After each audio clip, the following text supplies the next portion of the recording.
So 2 years at McKinsey, 2 years at Bain approximately, and you make a shift and you decide you want to go back to school. Why and where? Yeah, so I ended up going back to business school, going to Stanford. I knew I wanted to start a business, be an entrepreneur. I knew it was probably going to be in tech. I had already gone to school, in the Northeast, gone to Harvard, which is a great school, but I was not going to stay in Boston. There was no way I was staying in Boston. Beyond the Boston Celtics being there, you think today is overcast and cold, spend a week in Boston.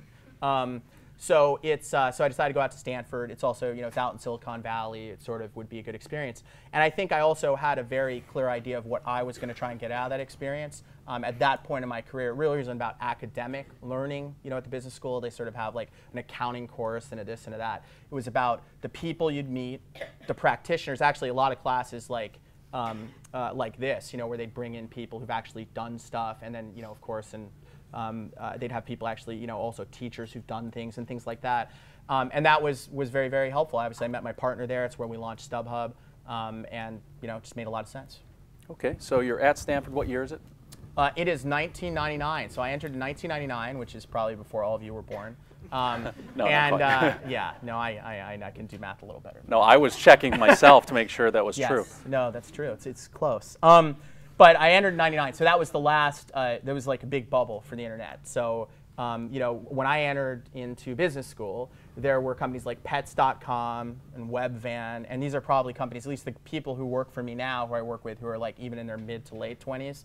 I mentioned like Pets.com and Webvan and the internet bubble, and it's like, what are you talking about, old man? But this was like, if you think like the valuations, talk about Twitter and Facebook, you've seen nothing. Like there was a sock puppet, Pets.com, they were going to deliver pets food to you. There was a business called Cosmo that was valued in the billions, where you could call up and decide to order a pack of gum at 3 in the morning, and they'd deliver it to you for less than the cost of the pack of gum.